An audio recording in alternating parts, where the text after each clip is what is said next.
a baixa produtividade do trabalhador brasileiro é o maior problema que o país tem, econômico. A gente é subdesenvolvido por causa disso.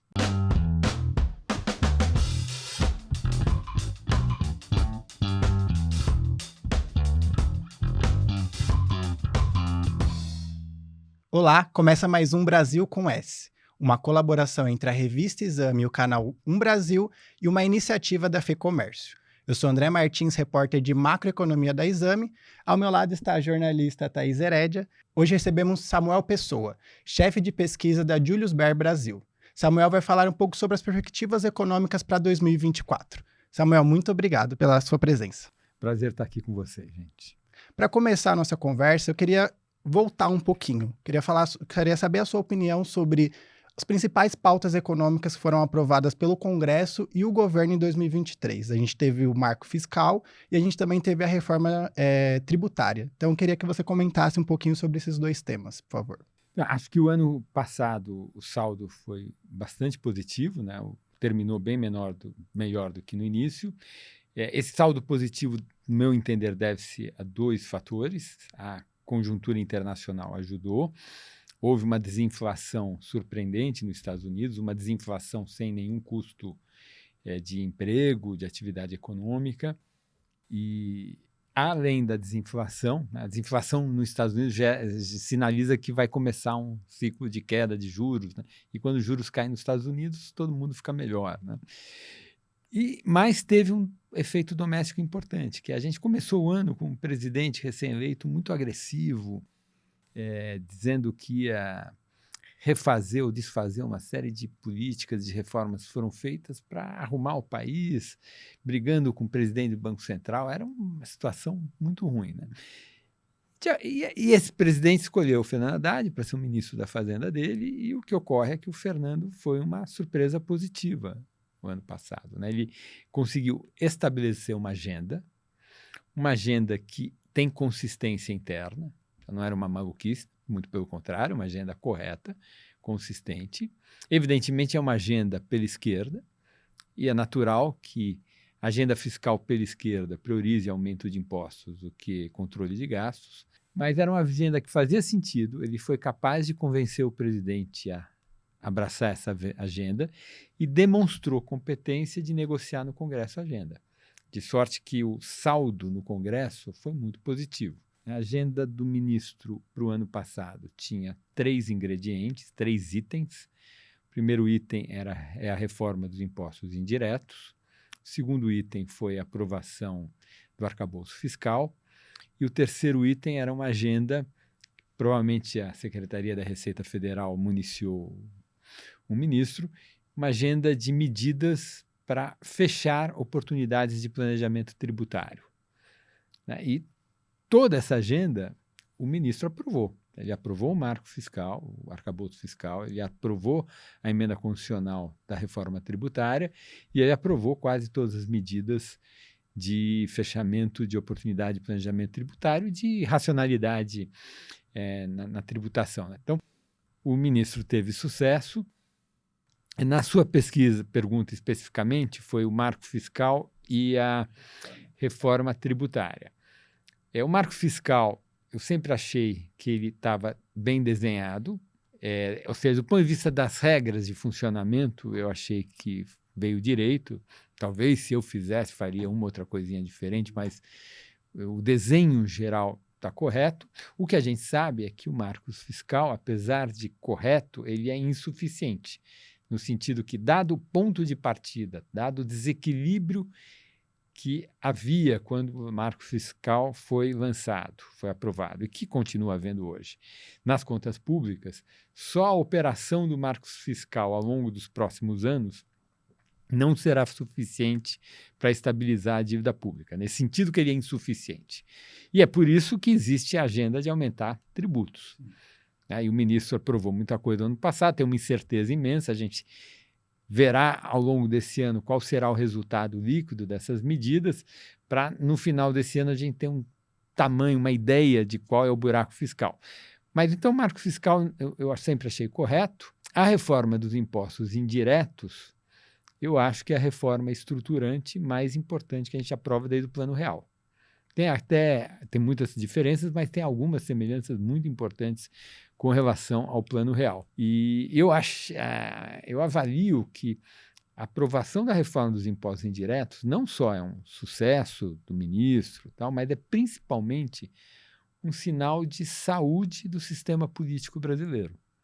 O sistema político brasileiro, de certa forma, funciona até um pouco melhor do que a gente acha, acredita. Né? Quer dizer, uma sociedade com 3 níveis da federação, com grau de complexidade, heterogeneidade e desigualdade da nossa, um sistema político com uma quantidade imensa de partido, uma fragmentação partidária grande. Conseguir tramitar na Câmara e no Senado uma emenda que faz esse nível de mudança, que promove esse nível de mudança na estrutura tributária do país, um período de normalidade democrática, é um enorme sucesso. Significa que a democracia está funcionando. Ela, de alguma forma, digere os problemas da sociedade, da economia, das nossas instituições e consegue dar respostas construtivas para as coisas e fazer o país criar condições para andar para frente um pouquinho mais rápido. Samuel, eu quero saber da velocidade e da intensidade desse andar um pouco mais rápido, né? 2023 foi mais um ano em que a turma errou na conta e o país cresceu muito mais. Já falamos algumas vezes sobre as razões disso, se tem aí uma mudança de PIB potencial, se tem aí uma questão, por exemplo, do aumento de gastos ter sido mais rápido do que a mudança na base tributária e na arrecadação de impostos, essa agenda que você colocou do Haddad. Então, mas essa composição da economia, ela já mudou para 2024.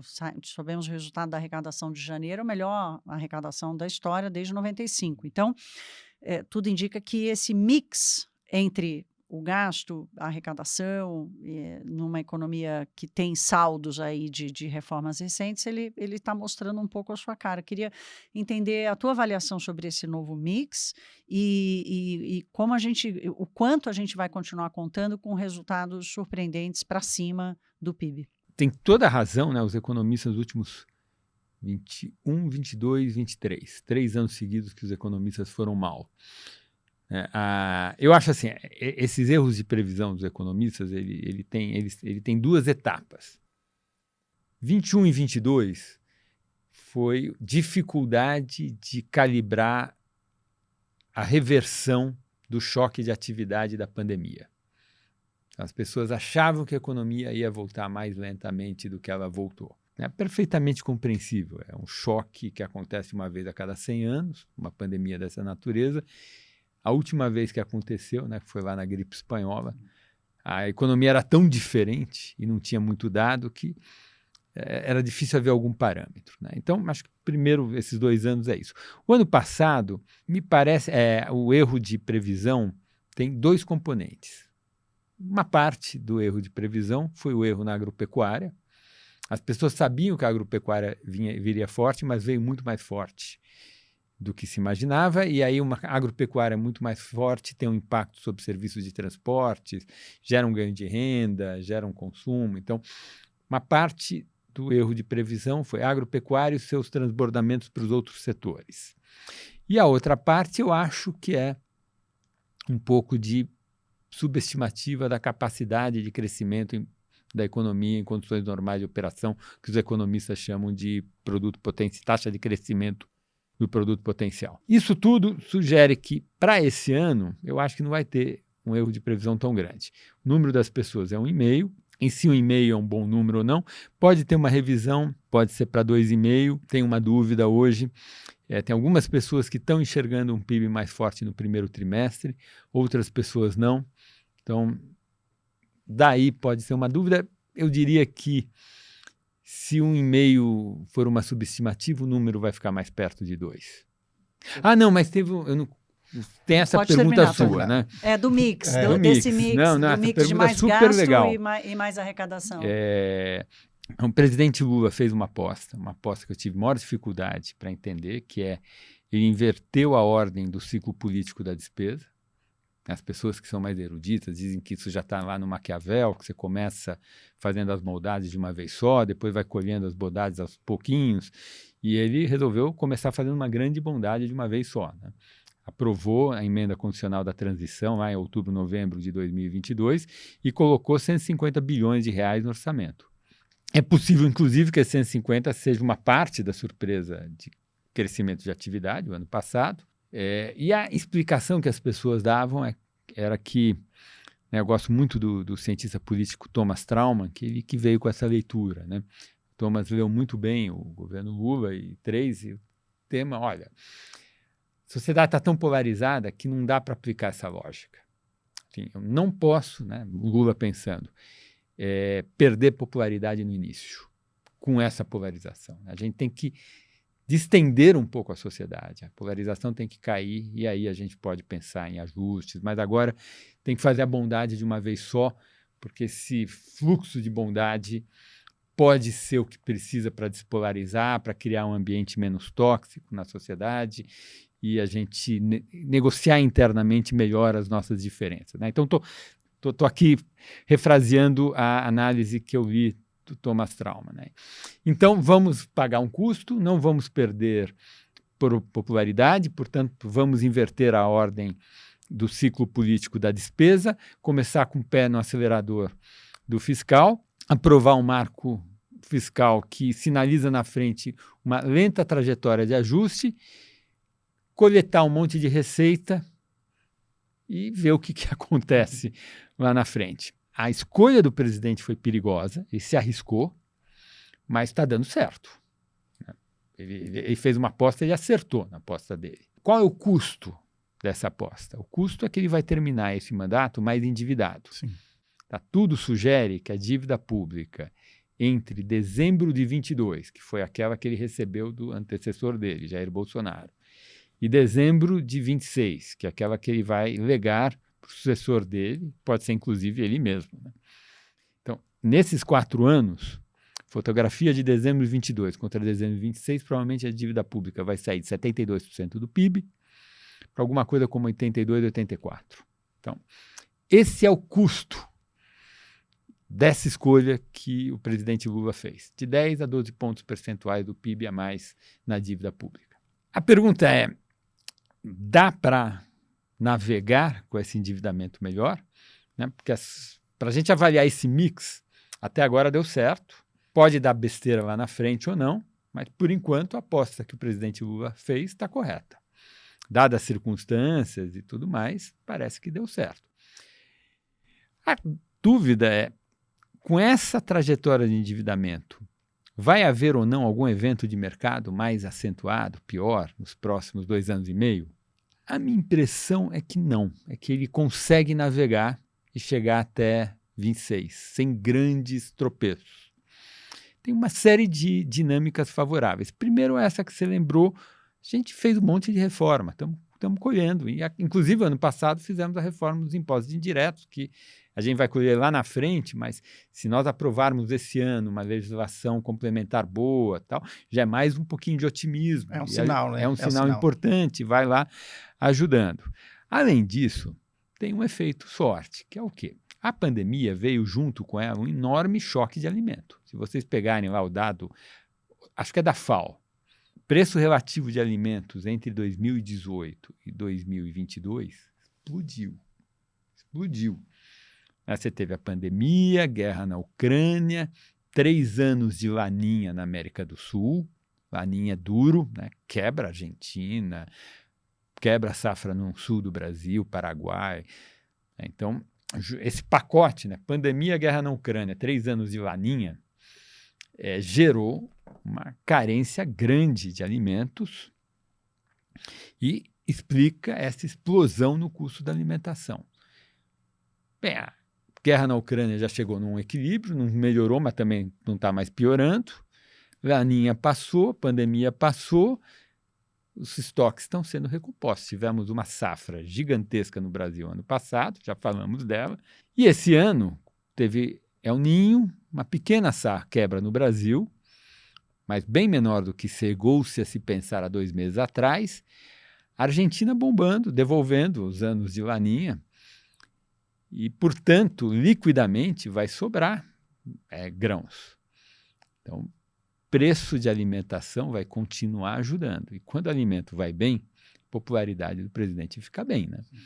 Então, tudo sinaliza que ao longo deste ano também teremos uma inflação de alimentos abaixo da inflação média da economia.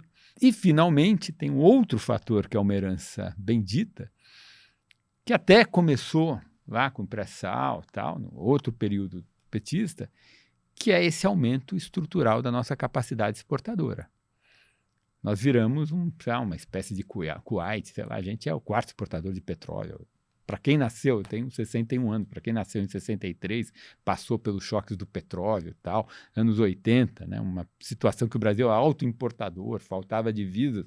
Está consolidada essa posição de exportador de petróleo, minério, por exemplo. Quer dizer, não é só colheita de grão. Exatamente, a gente tem um superávit na balança comercial estrutural de 70, 80, 90, 100 bilhões de dólares. Eu não sei se vai ser 70, vai ser 100, mas é um número grande, que não depende muito da dinâmica doméstica. São essas commodities que geram superávit e isso garante uma entrada de dólares e, assim, dá um fôlego. Mesmo com os nossos problemas, não dá para câmbio a 6. Se você tá com saldo de 100 bilhões de reais, 10 dólares, 500 bilhões de reais na balança comercial.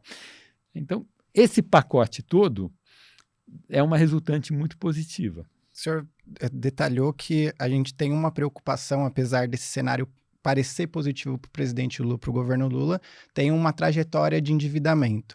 Você vê alguns remédios que, dentro do que o governo se propõe, pode ser aplicado, pode ser discutido? Muito se fala da reforma administrativa, mas pelo menos com algumas pessoas que eu converso, a reforma administrativa às vezes é vista como um sinal, uma reorganização, do que necessariamente, às vezes, é uma redução de gastos, né? Como que você vê essas possibilidades de proposta? A gente sabe que a reforma administrativa deve ser discutida esse ano, então eu queria saber sobre os remédios e se a reforma administrativa é uma delas, um desses remédios. Não, né? certamente a reforma administrativa não me parece um remédio para ajuste fiscal. Sim. Pelo que você falou, reforma administrativa é para aumentar a eficiência do setor público. E aí tem efeitos contraditórios, porque, de fato, se aumenta a eficiência do setor público, o custo do setor público cai. E aí dá uma ajuda. Mas é no longo prazo, né? É no longo prazo. Mas tem um efeito contrário também, que é, se aumenta a eficiência do setor público, e eu quero, se a saúde pública melhora, se a educação pública melhora, o uso desse serviço vai aumentar. E aí aumenta o gasto. Sim. As pessoas vão tirar seus filhos da escola privada para voltar para a escola pública, se a escola pública melhorar de qualidade. Você vai assinar menos seguro-saúde e usar mais o SUS se a saúde pública melhorar de qualidade. Então, não tem uma relação clara entre aumento da eficiência do setor público e economia. Se o aumento da eficiência no setor público for prioritariamente em atividade meio, gera economia. Se for prioritariamente em atividade fim, gera aumento de gastos. Então, não é claro, mas eu acho que é uma reforma muito importante. Depois de nós aprovarmos a legislação complementar que efetiva a reforma dos impostos indiretos, tem duas grandes reformas para o país fazer. É a reforma administrativa e a reforma dos impostos de renda, né, que o ministro quer fazer, aumentar a progressividade dos impostos de renda no país. São duas reformas importantes, sendo que essa segunda, aumento da progressividade do imposto de renda, pode ter um ganho de receita e pode ser uma possível reforma que, no horizonte de 2, 3 anos, sinalize uma situação fiscal mais equilibrada. Eu acho que tem duas medidas que poderiam ser feitas para melhorar muito o fiscal. E são duas medidas que têm racionalidade econômica. O presidente Lula precisaria ter coragem de implementar essas medidas, e essas medidas elas fazem todo sentido e elas arrumam muito a casa fiscal. A primeira medida é fazer com que os limites constitucionais de saúde e educação sejam consistentes com o arcabouço fiscal. A gente tem um arcabouço fiscal, como eu falei aqui, ele me parece tecnicamente correto, mas a gente tem uma vinculação do gasto de saúde e educação na receita que é inconsistente com o arcabouço fiscal, porque o arcabouço fiscal, corretamente, vincula gasto na despesa. Por que é correto vincular o gasto na despesa? Porque a despesa pública ela é mais perene, ela é mais constante, ela oscila menos. A receita ela tem muita variabilidade. Às vezes sobe, o governo não controla a receita. Não faz muito sentido vincular um gasto público à receita. Faz mais sentido vincular um gasto público à despesa. Então, precisa consertar isso. Vincular gasto público à receita é um problema. Tem um boom do petróleo, receita explode, o gasto explode, aí o boom passa, a receita cai e você está com o país quebrado. Então, é melhor uma regra mais contracíclica e regra fiscal contracíclica é em cima do gasto público. Essa é a primeira medida. A segunda medida é a regra do salário mínimo. Eu entendo a preocupação do presidente Lula, ele quer garantir uma regra que faça com que os ganhos de produtividade média que vão ocorrendo na economia brasileira, eles afetem imediatamente as pessoas mais pobres, as pessoas de menor produtividade, né? que vai imediatamente. Né? Ou seja, que haja uma regra automática que compartilhe com toda a sociedade brasileira, em particular com os estratos de menor renda, os ganhos de produtividade que ocorram. Mas isso não é vincular o salário mínimo ao PIB. Melhor seria vincular o salário mínimo ou ao PIB per capita, ou à produtividade do trabalho, ou à renda mediana da PNAD. Pelo funcionamento do mercado de trabalho, o salário mínimo ele tem que conversar com o salário mediano da PNAD. Então, sei lá, dado o nível de desenvolvimento do Brasil, dadas as nossas condições, é razoável que o mínimo seja 40% do mediano, ou 60% do mediano. Né? Pega lá um economista do trabalho, cara que entende, estabelece um parâmetro e a gente vincula o salário mínimo ao salário mediano, ou a produtividade do trabalho ou a renda per capita. Vincular o mínimo ao PIB absoluto é ter uma regra que diz que essa regra ela não é sustentável a longo prazo. E o fato de nós termos um arcabouço institucional que tem uma regra lá que não é sustentável a longo prazo gera problema, porque a gente quer projetar a longo prazo e não consegue. Projeta a longo prazo e vê que tem uma inconsistência.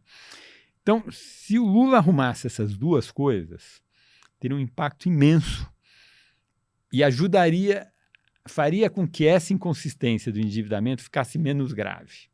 Samuel, você citou aqui e fez esse questionamento se essa alta de 10 pontos percentuais, né? Da 10 a 12. PIB, de 10 a 12, né? Sair de 72, que a gente sabe também que foi uma conta muito da conjuntura, né? Totalmente. Não necessariamente foi uma redução da dívida do ponto de vista estrutural, né? Não. Com juros super alto e tudo mais.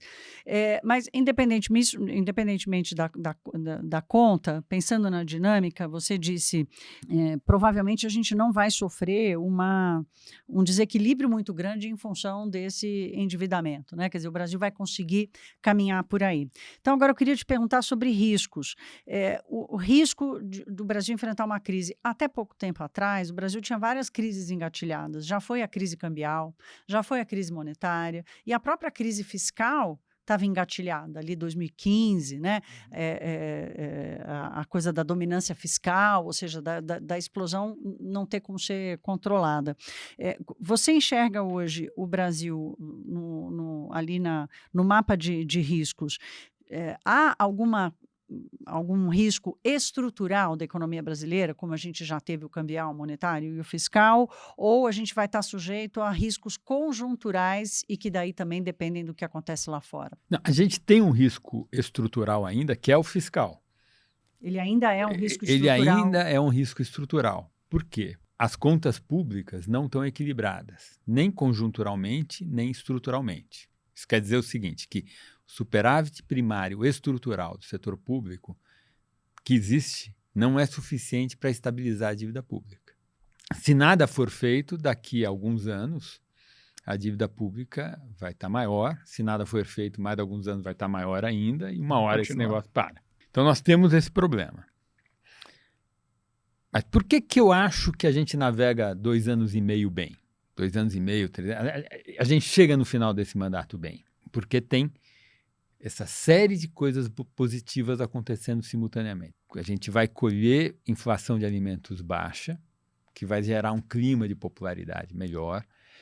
A gente tem superávites na conta comercial muito robusto, que gera uma garantia de dólar, que alivia o nosso câmbio. A gente tem um pequeno aumento na taxa de crescimento do PIB potencial. A gente ficou, dada a situação geopolítica toda, né, no mundo que tem guerra no Oriente Médio, guerra na Ucrânia, problema lá em Taiwan, a América do Sul é menos feia na foto, né? Nesse mundo os nossos problemas já não são tão horríveis assim, tem toda essa agenda de transição energética que também é positiva para nós. Então, quando você olha o pacote Brasil, a gente está melhor. E isso gera um fôlego, dá tempo para a gente resolver as nossas pendengas internas. E é por isso que eu acho que a gente consegue navegar o terceiro mandato do presidente Lula com alguma tranquilidade. Evidentemente, o desequilíbrio fiscal vai aumentar, né? Então, o próximo presidente, que pode ser inclusive o presidente Lula, num quarto mandato, ele terá que lidar com uma dívida pública que vai ser 10 ou 12 pontos percentuais do PIB acima do que ele pegou do presidente do Bolsonaro. Mas eu acho que esses fatores explicam por que a gente navega. Mudando um pouquinho de assunto, um artigo recente do senhor, o senhor fala sobre por que somos tão improdutivos, né? Sobre a questão em relação a trabalho, falado muito sobre... o senhor traz duas questões ali, né? Sobre como uma parte disso é do trabalhador e como uma parte disso é do entorno. Eu queria que você explicasse um pouquinho isso e como resolver essa deficiência, né? Se a gente pode chamar dessa forma. Não, a baixa produtividade do trabalhador brasileiro é o maior problema que o país tem, econômico. Né? Porque a gente é subdesenvolvido por causa disso. O brasileiro trabalha 1 hora, e depois de trabalhar 1 hora, ele produz 20% do que o trabalhador americano produz. Então, é um baita de um problema. A baixa produtividade do trabalho, do que eu conheço da literatura, do melhor da literatura, a gente pode dizer que metade dela são características embutidas dentro do trabalhador. Essencialmente, uma educação formal de péssima qualidade. E a educação formal de boa qualidade, ela dá 2 coisas para o trabalhador. Não é uma só, dá 2. Quais são as 2 coisas? Primeiro, ela dá o que a gente chama de habilidades cognitivas, né? Capacidade de resolver problema, raciocínio lógico, capacidade de se comunicar de forma clara. É importantíssimo aprender uma língua estrangeira e, sei lá, tem um conjunto de habilidades que uma pessoa, para ser um bom trabalhador, ela tem que ter. Habilidades cognitivas, capacidade de operar, de pensar, que você aprende nos bancos escolares. Mas, além disso, o processo de aprendizado dos bancos escolares dá um conjunto de habilidades que a gente chama de socioemocionais, que também são muito importantes para um trabalhador ser eficiente. O que são habilidades socioemocionais? Capacidade de aguentar frustração, capacidade, persistência, né, resiliência, capacidade de cálculo prospectivo, né, planejar, capacidade de operar em grupo.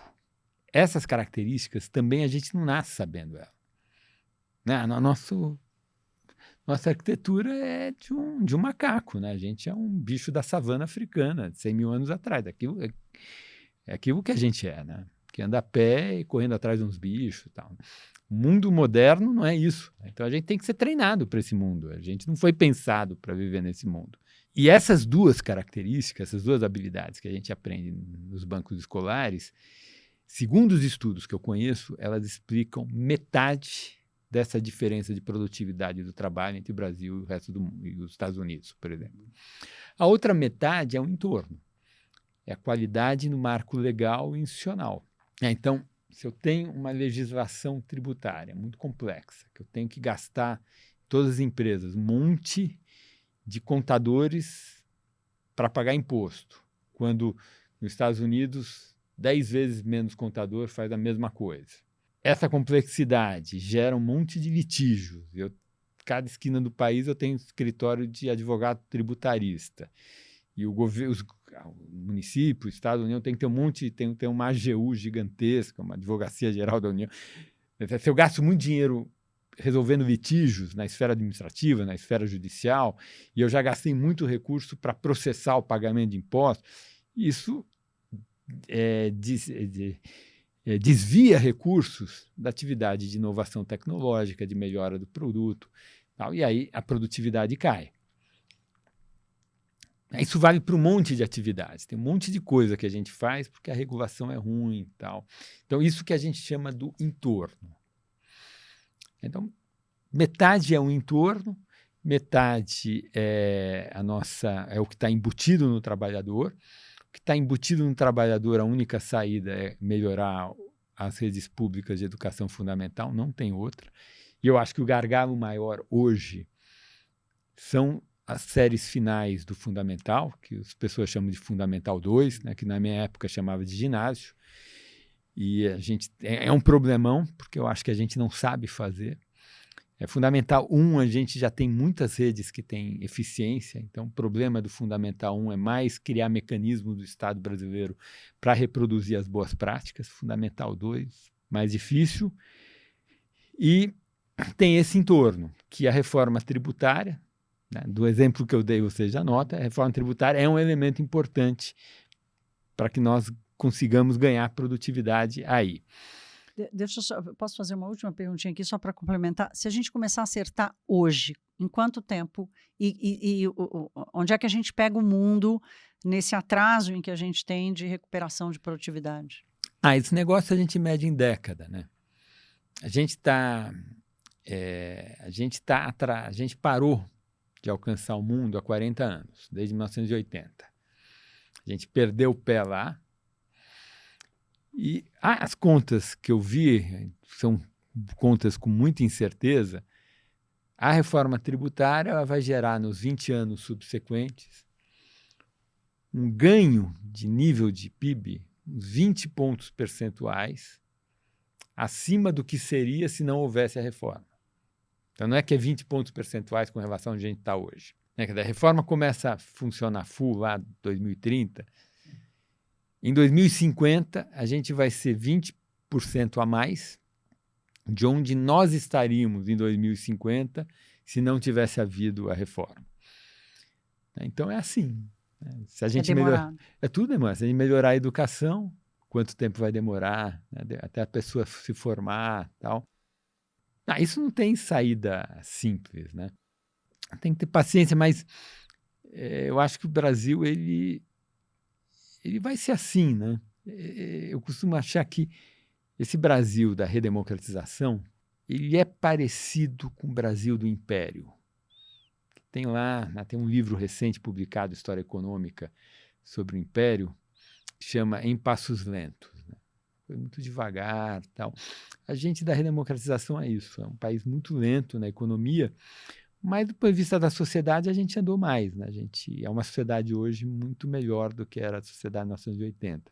Eu acho até que às vezes os indicadores econômicos eles não conseguem expressar. A gente olha o índice de desigualdade, parece que a gente ficou parado. Mas eu vejo um pobre no Brasil, ele hoje vive muito melhor do que em 1980. Tem SUS, tem benefício de prestação continuada, tem um Estado muito mais organizado. Acesso a serviço. Tem acesso a serviços, que essas coisas eu acho que elas não são bem mensuradas nas estatísticas oficiais. E acho que a gente andou bastante, né? Samuel, a gente está caminhando para o final da nossa conversa. A gente já tocou no assunto de reforma administrativa, você falou que é importante, mas eu queria que você aprofundasse um pouquinho a sua visão.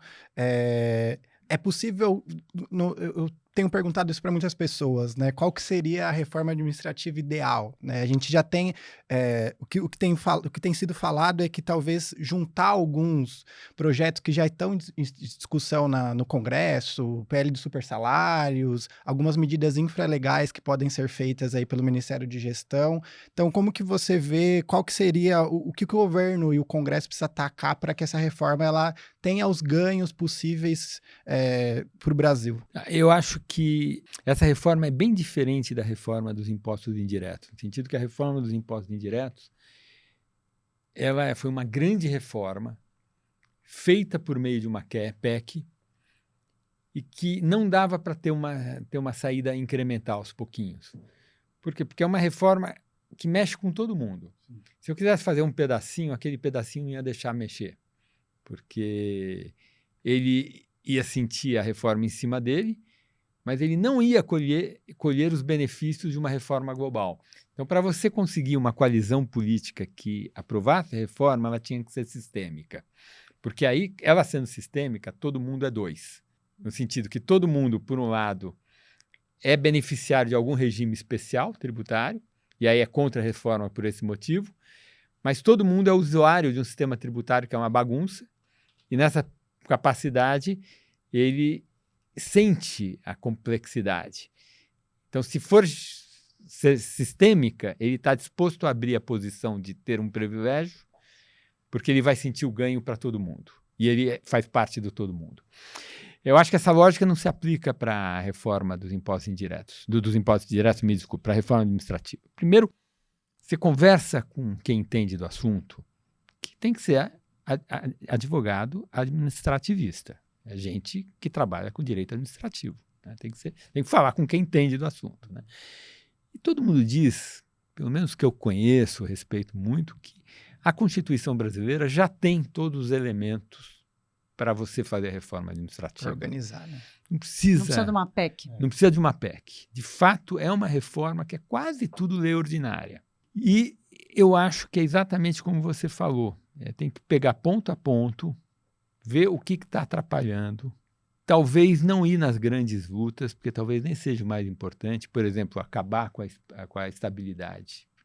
Eu não iria nessa agenda. É uma agenda que gera uma reação, e talvez ela não seja tão importante assim. Né? Então, acho que super salários, com certeza, tem que enfrentar essa briga. Né? Os sinais de injustiça no setor público brasileiro são imensos. Tem que melhorar o concurso público, né? Ser uma coisa menos decoreba. Acho que construir um concurso público que permita selecionar os melhores trabalhadores, os melhores servidores públicos e não os melhores concurseiros. Tem sido dito que esse Enem dos concursos é um caminho. Exatamente. Acho que dá tecnicamente para resolver esse problema. Tornar o ingresso definitivo na carreira uma coisa diferente da aprovação no concurso, seja valorizar o estágio probatório e criar mecanismos para que o estágio probatório seja de fato o estágio probatório.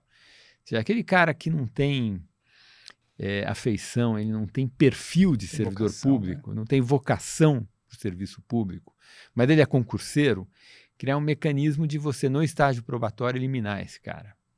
É difícil, mas tem que criar. Vai falhar, tal, vai ter, como todo mecanismo de aferição, vai ter gente que tem vocação que vai rodar, e vai ter gente que não tem vocação e vai ficar, mas se na maior parte dos casos acertar... Sistemicamente, o ideal é que... Está valendo, né? Que, na média, as pessoas que ultrapassem o limite do estágio probatório sejam servidores públicos vocacionados. Então, acho que esse é outro item. Construir melhor a carreira, problema seríssimo. Hoje você faz concurso por uma função, uma ocupação muito específica. Ora, com a velocidade de progresso tecnológico hoje, a chance de uma ocupação deixar de existir, ou a chance da lógica organizacional do setor público sugerir que, eventualmente, aquela ocupação pode ser objeto de oferta por uma firma terceirizada, do setor privado e não internamente, é grande. Então, você não pode ter que carregar um servidor público a vida toda e mais da aposentadoria só porque ele passou no setor público numa ocupação e aí eu tenho que ofertar aquele salário e aquele contrato de trabalho com estabilidade e rigidez total até ele morrer. Não é justo para o público, que o público tenha sobre seus ombros essa responsabilidade. Uma vez que o cara foi aprovado numa ocupação muito específica, eu tenho que sustentar esse cara com impostos até ele morrer, mesmo se aquela ocupação faz sentido ou não. Então, tem que ter mecanismos de lidar com esse fato, que é flexibilizar talvez a estabilidade nessa situação, mas principalmente fazer um concurso público em que a ocupação seja, a descrição da ocupação para o concurso é uma coisa mais genérica. e fazer parte do contrato de trabalho, quando o cara é contratado, que ele vai ter que demonstrar capacidade de alguma flexibilidade, de pular desta ou para aquela ocupação, conforme o progresso tecnológico e o mais interessante, o desenho organizacional do setor público requerer. Acho que esse é outro item muito importante. Tem um quarto item que é ter uma carreira, ou seja, o salário de entrada ser diferente do salário de saída, e também ocupação.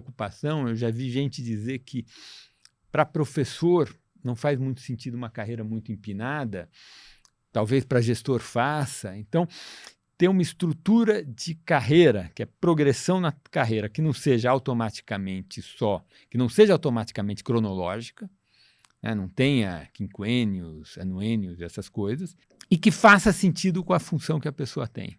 Acho que esses são os elementos de uma reforma administrativa. Foi ótima a conversa. Obrigada, Samuel, mais uma vez. Sempre Eu que aprendendo agradeço a muito. oportunidade, foi ótimo. Então, gente. agradeço a Thaís, agradeço o Samuel e agradeço você que acompanhou mais um Brasil com S. Até a próxima.